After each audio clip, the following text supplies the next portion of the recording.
So hello and welcome to this very special episode of Quakerism. I'm joined by the lovely Emmy, and we're going to be talking about young Quakers and what it's like being a young Quaker. We're going to be coming from two different angles because technically we're both young Quakers, but we're on the different end of that spectrum. Wanting to maybe talk to you, Emmy, about like what your experiences of being a young Quaker is, what your uh, ideas of where Quakerism is going to go, and so on. So thank you very much for joining us. Do you want to maybe start off by introducing yourself and your Quaker background? Yeah, of course. Thank you. So my name's Imi. I'm 20, so I'm currently a student. I've been a Quaker since about 2008, but that's pretty much as long as I can remember. I went to meeting as a young person, and then throughout my teens, I've been involved in Quaker events, including summer events, the London Link events, yearly meeting, and then as I reached my later teens, I started volunteering to help run youth events, and started getting involved in other areas of Quaker work, including some of their political action and some of their work with yearly meeting and stuff like that. So you've been like super involved, and that's amazing. And the Yeah. thing is, because you're a rare thing, because I came into Quakerism after uni, and so very different kind of background for me. And so I'm interested. I suppose like the first thing I want to know is, so you went to your first meeting in 2008. You're now 20, so that was I so was you were. five, probably. Do you have any memories of that, or any memories of being a young, very very young person in a Quaker meeting? I have some. I remember, so at Quaker, for the youngest people, they tend to have a separate room that does sort of arts and crafts, and then they'll join back in for the last sort of 15 minutes, and that'll be like all ages, including babies, because Quakers have a sort of emphasis of even though it's silent, they appreciate ministry, even if it's crying ministry. I remember being told that I used to, when I'd walk in from that separate room, I used to make an effort to stomp my feet really, really loudly, which doesn't really line up with the spirit of the meeting. I don't think so. I don't think at that age I really understood what was going on. I remember not really understanding the silence, but kind of enjoying it. But the main thing is, I was really lucky. I went to a meeting in Dorking most of the time, and it had quite a strong children's meeting. There was quite a lot of young people there, and I remember having sort of very early Quaker friends who am still somewhat in touch with now. So that was really important, and that was really nice.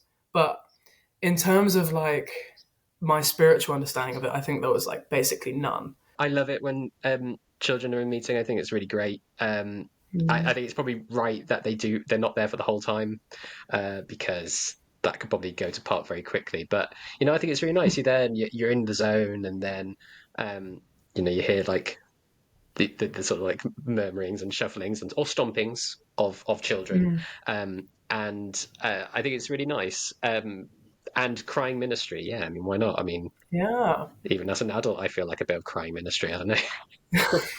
So a big question then, I suppose. But how would you say that Quakerism has influenced your upbringing? So where do you notice, perhaps maybe looking back at the maybe Quaker angles, or how did it feel for you growing up as a Quaker? Mm. Well, Quakerism is a huge part of my identity, a huge part. And I think that it really started to take effect when I started going to senior conference and junior gathering, which they're for ages 11 to 18, and they're like sort of week long residentials that Quakers run. And they also run these London Link events, which because I'm from the south, that they were sort of weekends away.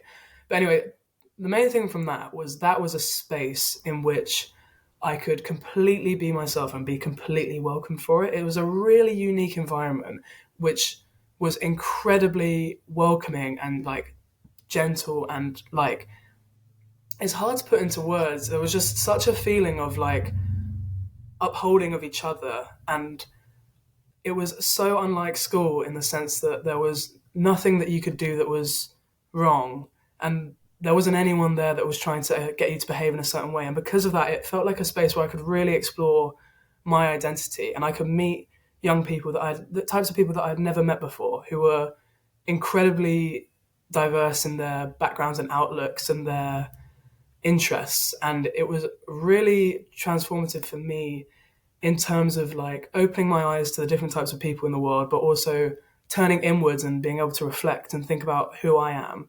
Because, at these weekends I felt the most myself that I ever did. So, and that obviously I could take that feeling home with me and like consider what it is that I was doing there that made me feel so myself. And on top of that, most of these events tend to have a sort of, they would have a spiritual theme, and they'd also have a sort of, I don't want to say educational, but like a secular theme. So I remember when I was young, there was one that was about, one of the weeks was themed around like exploring, I think it was gender. And for me, that, I think it was like the first time that I'd ever met a transgender person.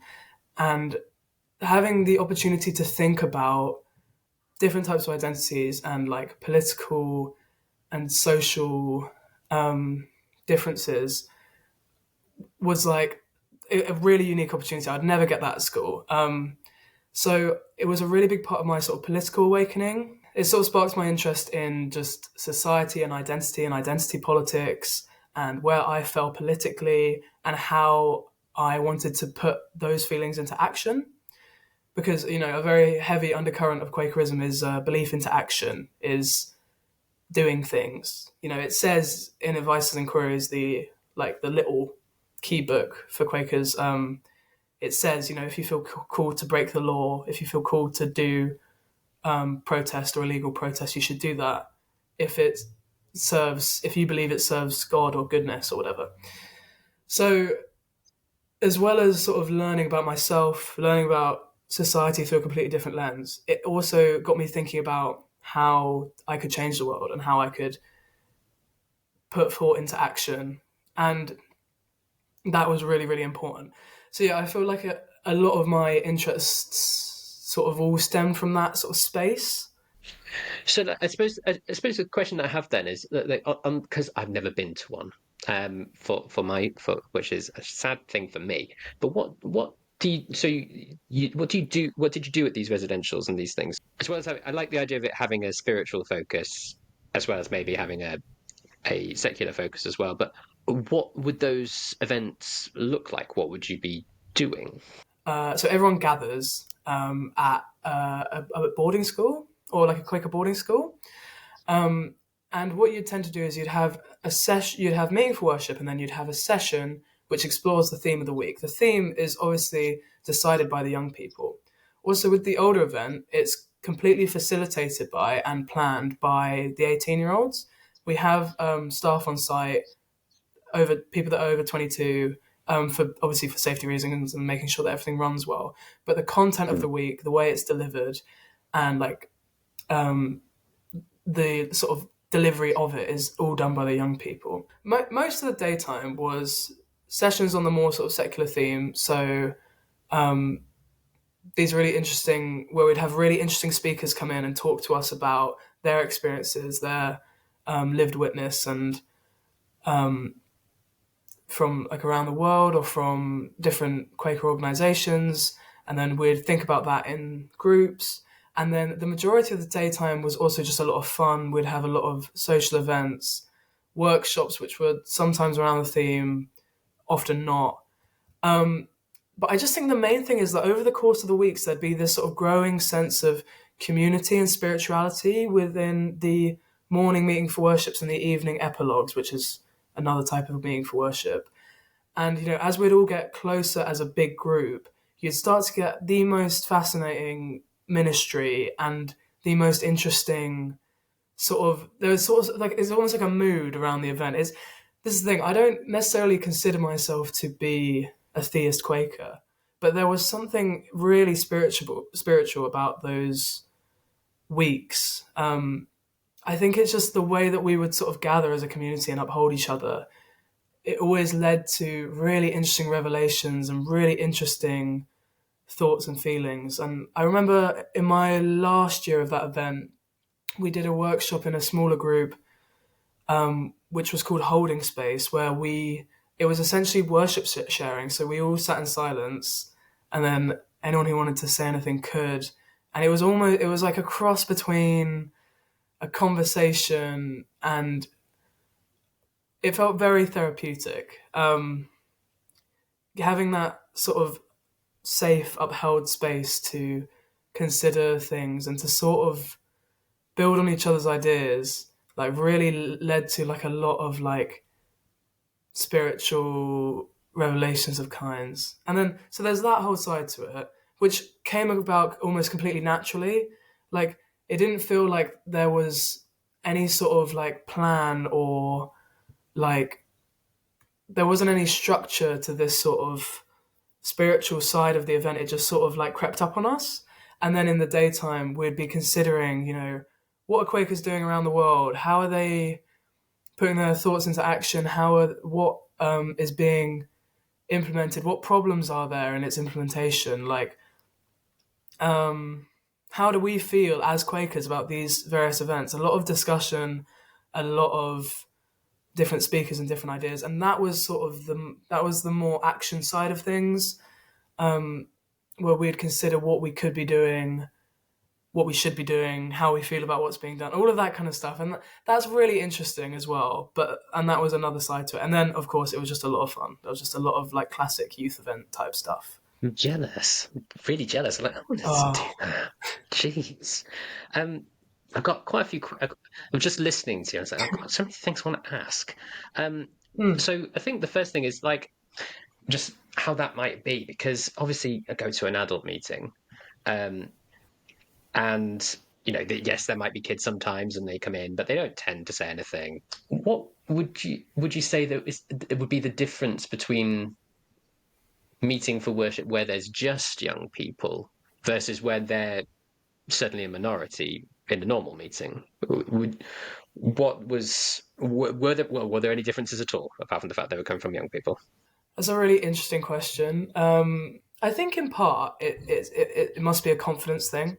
I think that it's very difficult to completely like relax into yourself and sort of get into that meeting for worship kind of headspace when you are in an environment where for whatever reason you feel a little bit like on the back foot. And that is a really annoying thing because obviously there's absolutely nothing that adults can do in regular meeting for worships to stop young people feeling like that, because that is just a like innate part of being a young person. You know, you feel like you don't know, or you're not so sure of yourself or whatever. And I think that at the Quaker events, because they were the majority, you feel more sure of yourself. But on top of that, because obviously there would be adults there as well, there'd be the staff. I think on top of that is that you really get to know the people you're with during those weeks, because you know you're with them 24 hours a day for the 7 days, and you will have met them at previous events. And like I think that something really interesting happens when you're in a meeting for worship with people that you know and trust, and you know how the kind of things that they're thinking about and the kind of ways that they might respond. Because like I've thought about this as well, because I always felt that at these youth events it was the most I felt moved, or like it was the most spiritual I ever felt. And then for the last couple of years, I've volunteered at the younger version of the event myself, and I felt the same. I felt that it was the most spiritually enriching event of the year for me, and I just find that so interesting. I just think that it's with that kind of thing, it's easier to build a sort of culture and a community that feels really safe and familiar than it might be in a meeting where every week there's a different combination of people. You only see them for an hour once a week. There's some people you'll never speak to. There's some people you've spoken to once, and it's like it's difficult because on the other hand, there's also something really enriching about a meeting for worship that has all types of people, all strangers, and who can come together and uphold each other in this unique, special moment. That's fantastic as well, and that can be really enriching as well. I think that just for young people in particular, I think there's a benefit from the sort of safety element of an event in which you're all friends and you feel like you know these people and you're safe kind of thing. Maybe more Yeah, so than for adults. That's my thought, but I'm not sure. really like it because it kind of just makes me think. I wonder. I mean, obviously, apart from the fact that they're all children, well, young people, that that's kind of like what like the whole idea of this kind of residential thing is kind of probably what the first Quaker communities were like anyway. You know, where these were Mm, people that were spending every day with each other because they were ousted by the world, and so they would know each other kind of on that level that you were talking about. Um, and I like this idea of what you're talking about with the sort of more therapeutic version of meeting for worship. Kind of makes me think of like meetings for clearness, and mm. trying to thresh out a problem or a leading or something like that. I thought it just sounds very wholesome, and I think, and I like the idea because obviously you're a good an example of that, of someone who's come back again and again and again to these kind of things, and then leading on to lead it. It's building this community, which I'm guessing people coming from all over the country. I'm guessing people that you wouldn't necessarily see any other time. It's sort of like a homecoming, a bit of like or yeah, really nice. And then so obviously you then went on and led that. What was it like leading it versus partaking in it or participating? I found it incredibly rewarding because obviously it's an incredibly spiritually enriching event anyway, no matter what age you are. But it's also an amazing feeling to almost feel like behind the scenes. And the thing is, because I started helping to lead them, to facilitate them, in fact, when I was sort of like 18, 19. So it felt incredibly fresh for me. And Mm, it's really interesting sort of watching the experiences that I had play out again for the young people and sort of having that perspective. And it's really sweet. It's really, really lovely. Like it's so amazing to be able to create this sort of utopia thing that I had in my childhood again and to see it play out in the same way for the same types of people. And also like mm, one thing that I really so I do the one that I volunteer for at the moment is the 11 to 14 version. And one thing that's really amazing about that event is you get people that come and they almost like test out new versions of themselves. And whether that's like literally in terms of trying new names and new pronouns or dressing incredibly differently to how they would at home or at school, or, mm, running around with a cape and different types of makeup and whatever it is, as well as sort of in their character, being way more extroverted than they would at home or whatever it is. And that's really cool to see. And then they might come back the next year and have something a little bit different. And it's really lovely to see people sort of coming into themselves in that from that point of view. Obviously, yeah, there's the logistical side of running the events, which is to say it's a nightmare. You're running around on your feet 16 hours a day. Um, yeah, yeah. but honestly, it's really rewarding. It's really brilliant, and the staff team that help run those events is a wonderful children's charity, FFSE, Friends Southern Summer Events, that I work with, and Mhm. they are just the most fantastic people. It's the sense of community that I got as a young person from being in the events is almost replicated from staffing them within the staff team. Another thing that I found really valuable about that London Link, which is there's versions of it all over the country, but that's the sort of a youth event that does sort of weekends. But another thing that they ran is they would run sort of accompanying things for protests and for Pride. So the first time I went to Mm, Pride as a young person, it was with a group of Quakers, and Quakers because they're so brilliant with LGBT people were part of the procession, I think. And we as young mm, people were invited to be a part of that if we'd like. And that was a sort of completely like do whatever you feel like. We're doing this. You're welcome to join, and we'll help you and support you because it can be very overwhelming as a young person with protests and mm, pride and things like that.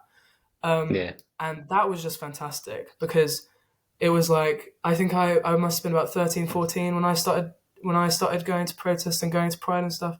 And you're able to sort of experience these sort of things that sound incredibly intimidating, but with this support network of like older Quakers that you know, and like a group of people that you know and trust, and that was really rewarding. And I just think that that's so unique for a faith group Mm. to help facilitate their young people completely, by their young people's choice, completely in a relaxed way, to have the confidence to perform social action is amazing. And it's something that, because I had that sort of way in, I was then confident to go to protests all through my early and mid teens. Um, and like that was something that I basically no one at school was doing. And it's just so amazing that Quakers like can support their young people in that way. I just think that's really unique and really special and really brilliant. Absolutely, because I mean, I I'm not very confident in doing that at all. And I beat myself up about it, but it's because I mean, you kind of have to put yourself out there, and it's a bit of a scary thing to put Mm. yourself out for. And if you've got no one there who with any experience or someone that you look up to do it with, then where are you meant to start with it? So, Imi, I'm sure Quakers look to uphold certain outward testimonies, things like simplicity, truth, equality, peace, and so on. Um, what do they mean for you, or what have they meant for you as a young Quaker? Well, for me, I'm slightly more of a sort of non-theist, sort of agnostic Quaker. Slightly, I call myself spiritual, but I wouldn't necessarily call myself religious. So for me, Hmm? testimonies feels slightly the wrong word. For me, they feel like values. I often describe myself as a sort of values-based Quaker, values-driven Quaker, or whatever, because for me, those values are what attracted me to Quakerism in the first place, because they're things that I Hmm. really fully agree with, and I feel like the sort of core Quaker values are, to me, they're like the foundation of living conscientiously and kindly in the world. They support a sort of moral outlook which aims to value all people equally and to treat the natural world with love. And um, yeah, peace is obviously central to Quaker doctrine, and Quaker belief, and it obviously means objection to war and objection to human violence and suffering and things. But it also is about collaboration and unity and supporting each other and finding ways to see each other with love, and that sort of ties into the value of equality, which is a really important one to me because that one feels like, along with peace, one that is very political. Hmm. Quakers around the world work for peace and equality, meaning sort of the protection of all people and the love of all people, which is largely executed through really amazing political and social action. So there's also simplicity, which is sort of, I find that sort of speaks to moderation, and it sort of speaks to respect of the natural world and like consideration of the way in which the world is finite. And I think that's Hmm. reflected really well in the Quakers' work with climate change, which happens from Quaker United Nations offices as well as Quaker Peace and Social Witness offices in London and all over the world. And on a day to day from individual Quakers, a lot of Quakers are vegan or Hmm. stuff like that, which is really great. So yeah, the values are really, really central to me, and they're kind of what define. I definitely have a spiritual element to my belief, but they're kind of what define my Quaker identity. And I find that a lot of young people are attracted to Quakerism because of those values, which feel so different to a lot of other religions. I think that a lot of my friends aren't sure where they land, similar with me with religion, and they are open to it and maybe consider themselves to be spiritual, but they don't want to be in a religion that is structured and has certain things that you ought to believe that are inherently religious. I think that Quakerism, having these beliefs which can be taken in a religious way and taken in a secular way, is really, really unique and really, really sort of helpful for young people who maybe don't feel that religiosity is for them. I like what you're saying about um, where young people are, and that they are attracted to these. Well, if you want to phrase them as values, I think I think that's really important because and it's kind of like what I kind of imagined surely must be because these issues that Quakers have and have always had are very much what um, young people and people of the younger generations are protesting for, or are shouting at, or what clamoring out for. Kind of makes me think about like they talk about the three transcendentals of religion, of the true, the good, and the beautiful, and I think that truth and that good is what's kind of bringing people in, which I think is really important. So obviously, Quakerism has no creed, and we're not asked to believe in anything in particular, not even these values or these testimonies in any way. We're led to uphold them, but we're not like directed to, if you know what I mean. So belief amongst Quakers is very varied. I've talked a lot about that on the channel about how we have to listen to other people kind of twice, listen to what they say and listen to how what that means to us or how we can understand that.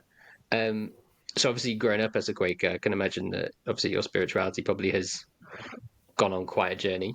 Do you want to maybe take us along with you where you've what that's been like for you? Yeah, I can have a go.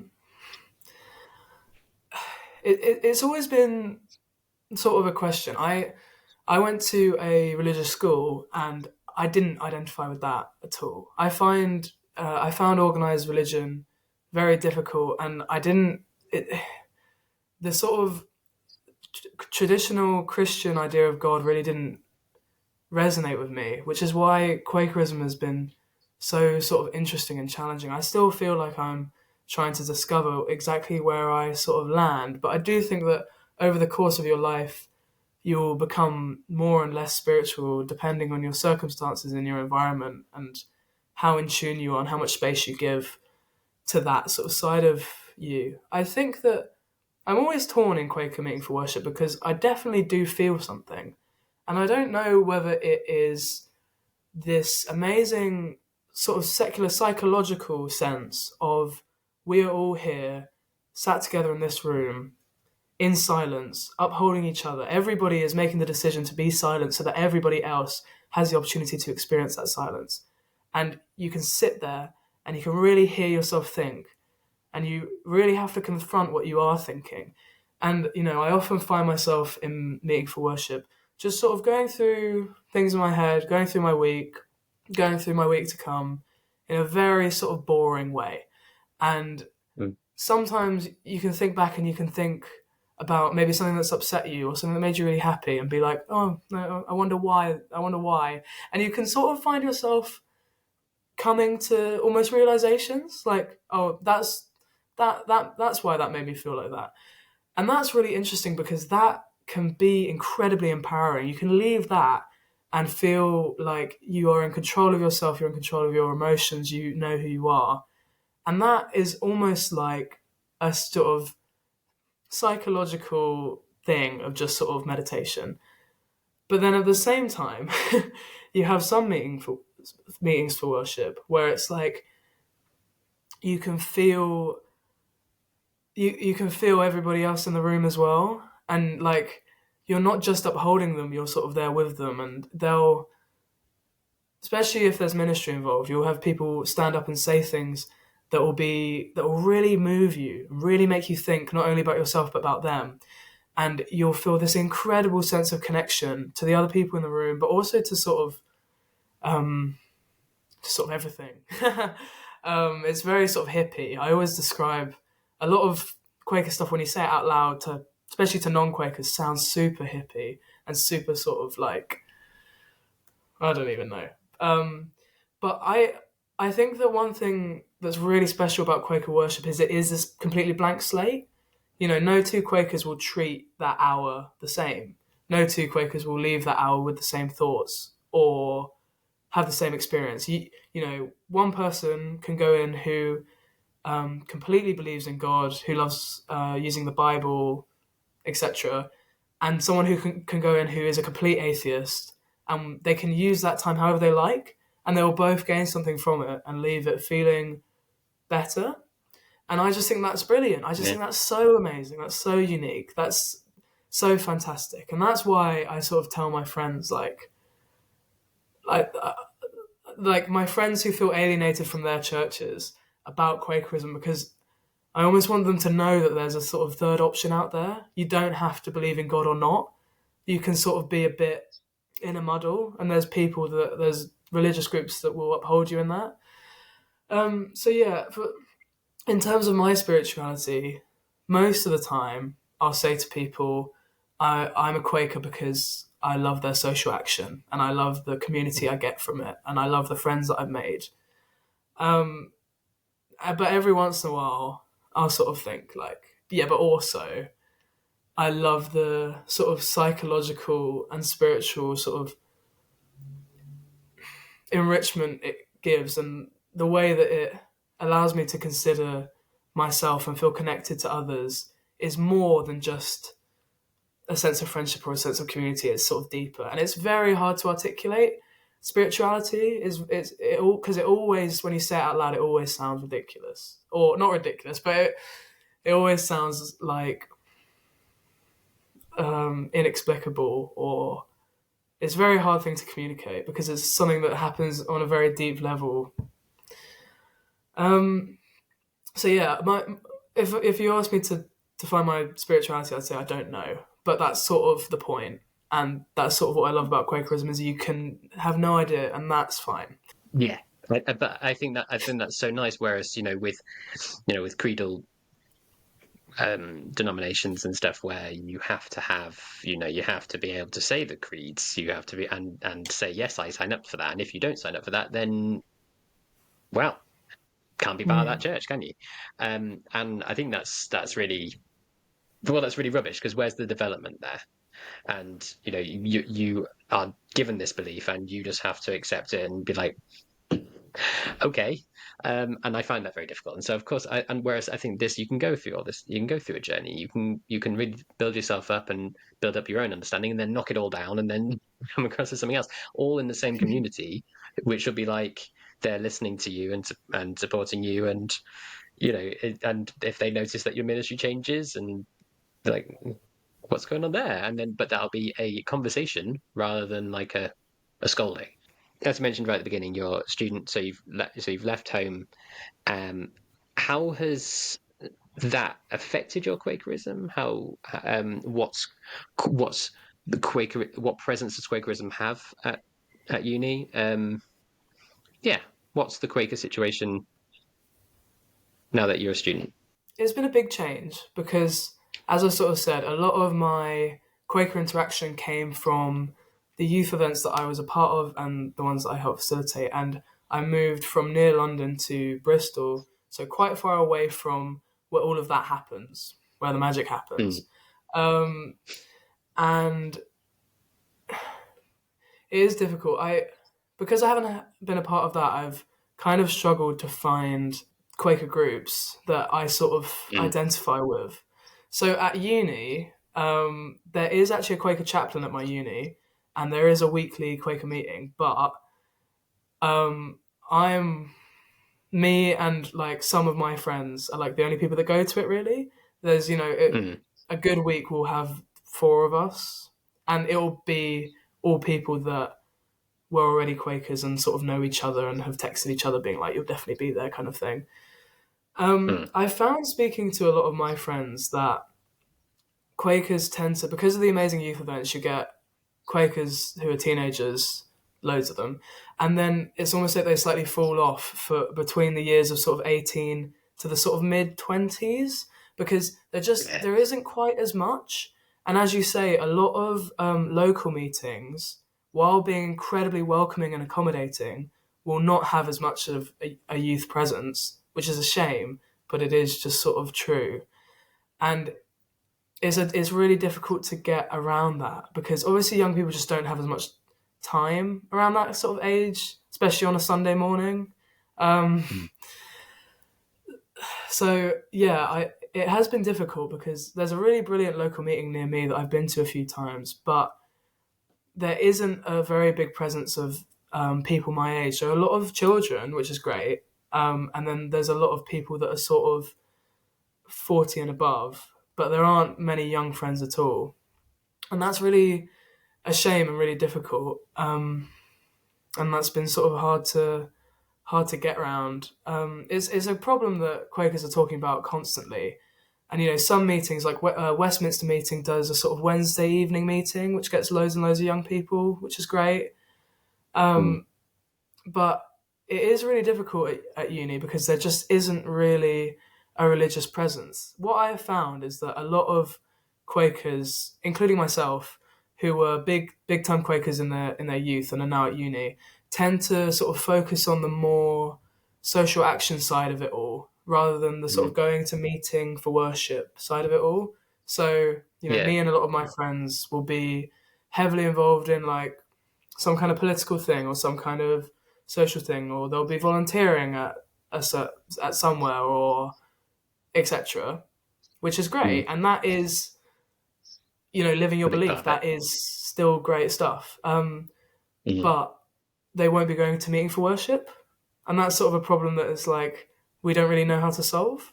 It's very difficult because I'm guilty of it as well. I don't tend to go to meeting for worship, um, and it's incredibly. You can be as welcoming as you like, but like I don't know what you think about this, but it's just really difficult to get young people to meeting for worship, I think. Yeah, it is, and especially at uni and stuff, because it's obviously everything's brand new. It's a new place. You haven't got you're sort of taken out from your community because it's not common for people to go to uni where their family are. Obviously, that's part of the point. So then they're kind of left in this space to explore, which is great. But then I suppose ultimately is that enough spiritually um, for that period of time? I kind of think in a way, yes.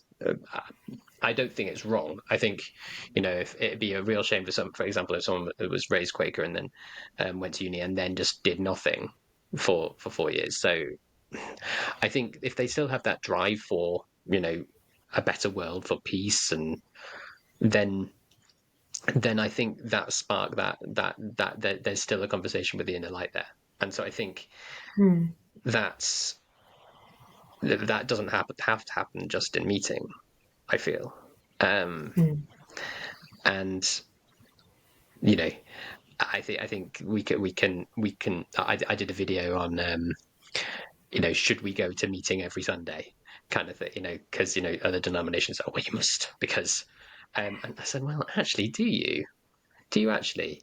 I think it's nice, and I think it's good for community. And I think, but I don't think we should be beating ourselves up about it, because I think the Quaker way is a way of life. It's a method. It's all of this, and so it's not just going to church, listening to a preacher, and eating some bread and wine. You know, there's a whole lot more to it than just that. And you could be, and I think you could be a different type of Quaker. You can be a Quaker who's like really politically and really well, socially active, um, or you can be a more sort of maybe spiritual, maybe more theological Quaker, if you know what I mean. Hmm. Maybe focusing more on meeting for worship and building that side of things. So I think both Quakers exist, and I think both a person can be both, and more one at the other. Sort of going on what you were saying before. So I think basing our success as Quakers as a society, and also sort of our feeling of a Quaker um, in ourselves, I don't think we can base it solely on how often we take part in meeting for worship. I mean, Hmm. I think everyone would like to. I think that for example, especially for young people who 10 on a Sunday is prime sleep time. That's not going to be that's not necessarily always going to be the time when we're going to be luring the young people in.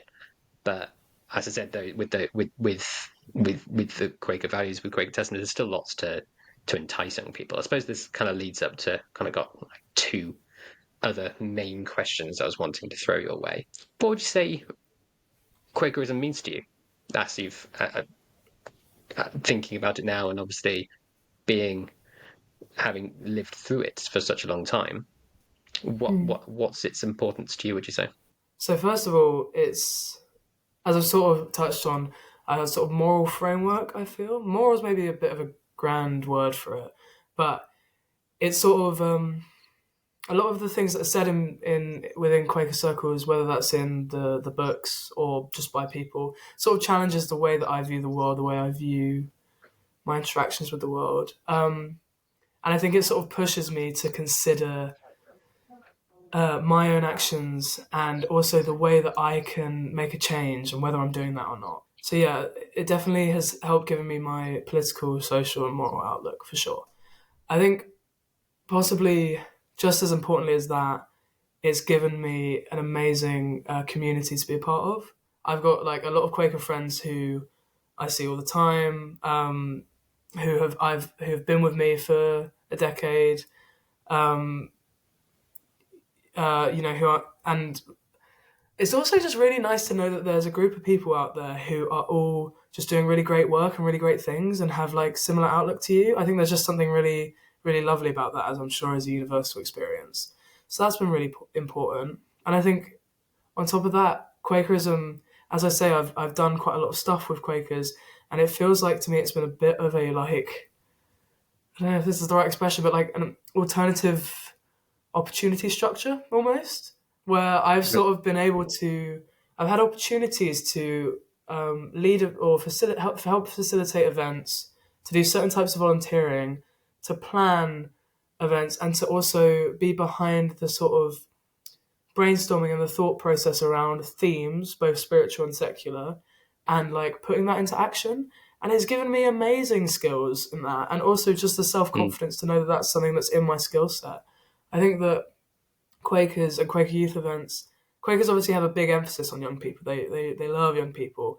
And one of the ways that that manifests itself is they try and give young people as much power over their own events as they can, which, has given me the experience and the confidence to do and achieve a lot of really fantastic things, which I'm really, really grateful for. I've had opportunities that some of my friends could never dream of having at my age just through Quaker events and the sort of Quaker willingness to trust that young people can do that and can do it well, and we do.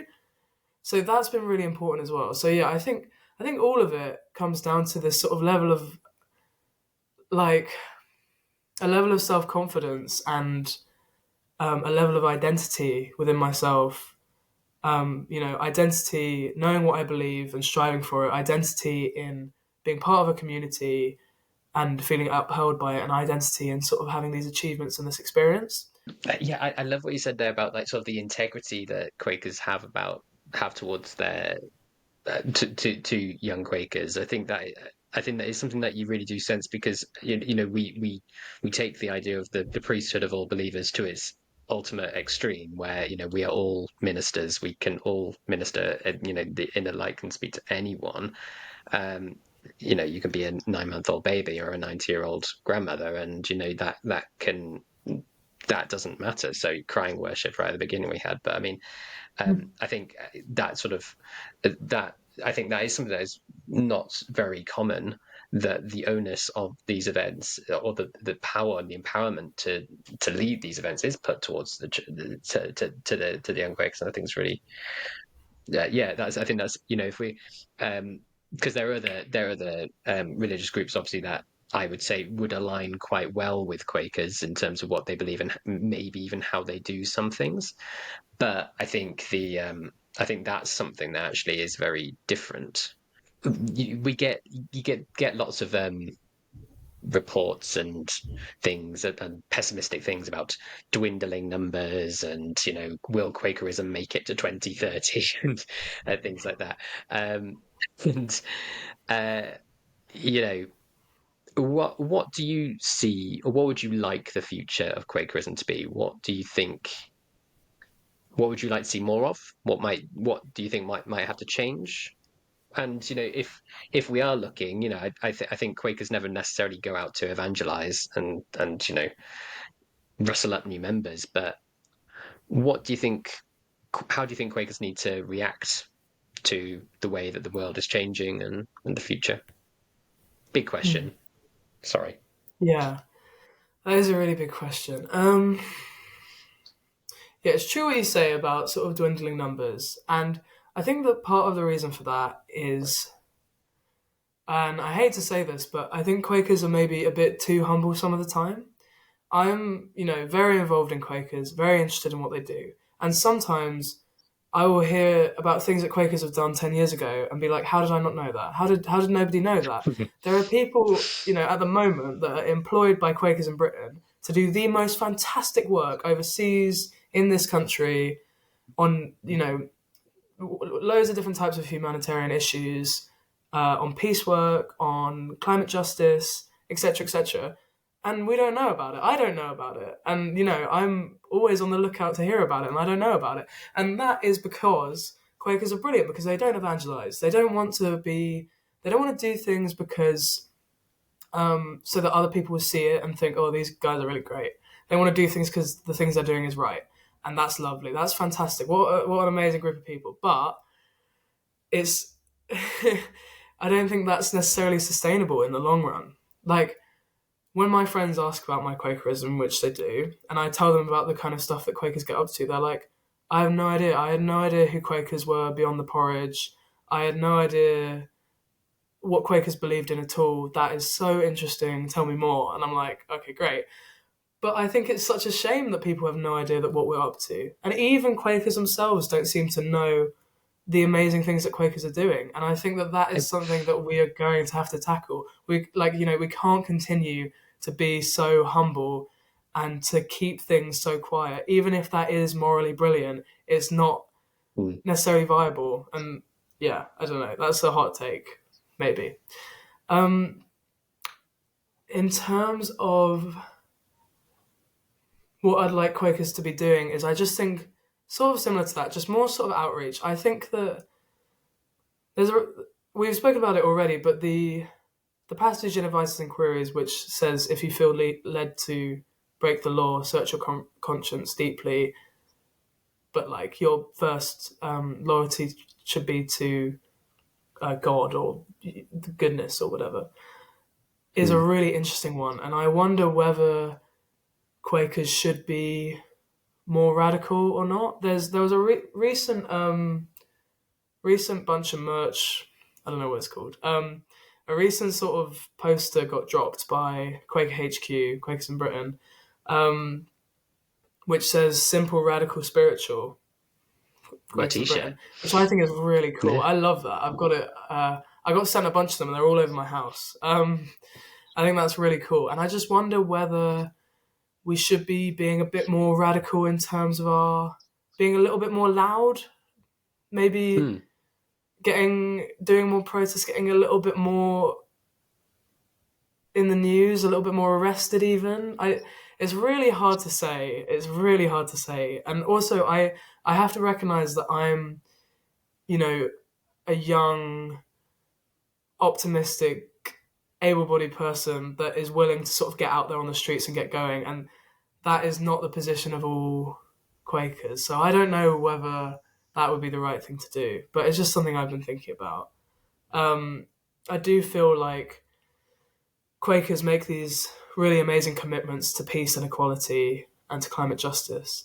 And I'd love to see a little bit more sort of action on that front. I know we do a lot, but like I'd love to see even more, slightly more radical things. It's like every yearly meeting it tends to focus around a central theme, and last year's was racial justice, and then Quakers made the pledge to do economic reparations, among inspiration. other Mm, things. Yeah, um, and like that was a really good example of belief into action in a really yeah. obvious way. But they didn't really tell anyone about that. I feel like that. Yeah, I don't know. That's the kind of thing that you would have thought might break the news. Faith group does this kind of thing, but it didn't. I don't I know. thought that as well because yeah, I thought that as well with that. So that with that precise same thing because I was like, that's because obviously reparation has a lot of connotation with like um well, obviously doing something really bad. I think of like history GCSE, and the idea of giving reparations after doing something terrible. And so I thought that word was like very powerful. But actually, I was thinking, well, actually, yes, it fits in with this. But yeah, it wasn't. I agree. I think that's really interesting. But yeah, I think obviously, you're saying that as a young Quaker, then that's where we're going, isn't it? It's we have to know what the next Quakers are going to be wanting and doing, so we can start doing it now. Mm. Instead of because it is the. I mean, I joked at the beginning, the fact that we're both young Quakers, but actually that's actually really true. It is. I joke, but it is actually a truth. Even though there is a significant age gap between us two, there's probably a much more significant age gap between me and the majority of other Quakers. So um, it. I think we have to listen to young people kind of even more because they are, we're very big on listening to minority voices. But I think, we have to recognize also that the youth are a minority voice in Quakerism, and actually we need to be listening to them as well. Not saying we shouldn't be listening to other minorities, but a voice should be there for them as well. So last question then, Amy, before we go. Thank you very much for holding out for so long on this. Um, if I were to ask you who your Quaker hero is, who'd you say and why? If you're going to invite a Quaker from any time in history or still living to a dinner party, who are you inviting and why? That's a lovely question. I'd have to say Ada Salter. So Ada Salter was a Quaker, but she was also the first female mayor in London and the first like Labour female mayor in Britain. She was a Mm-hmm. social reformer. She was a pacifist. She was really big on the environment. She did loads of amazing stuff. God, she was one of the first or the first woman councillor in London. I think she was president of the Women's Labour League for a while. And honestly, she was just a fantastic person. She embodied so many of the Quaker values. She achieved so many completely groundbreaking stuff in a time where women were only. I think she was born in the 1860s. So if you think about that, Yeah. women get the vote in the 20s. Women go to work around that later than that. That is completely pioneering and fantastic. And the the strength and the achievement of that is something that is so cool, and I feel so proud to have that kind of Quaker as a sort of role model from the past, and to have that sort of this is what Quakers can do when they put their mind to it. I think that's just Mm-hmm. so cool. So yeah. Great response. Um, Mm. Zoe, thank you so much for your time. Um, it's been lovely to have you on, and a really eloquent and interesting discussion about what it's like being a young Quaker and um, hopes for the future as well. So thanks very much. Thank you so And much for having me, Ollie. It's been a pleasure. Thank you so much for the time you put into this. Really appreciate it. and everyone else, I'll see you next time for more videos on Quakerism. See you later. Thank you very much for watching the video. If you liked it, please do click on the thumbs up and the subscribe button to get more videos about Quakerism in the UK today. It really does help, and thanks once again.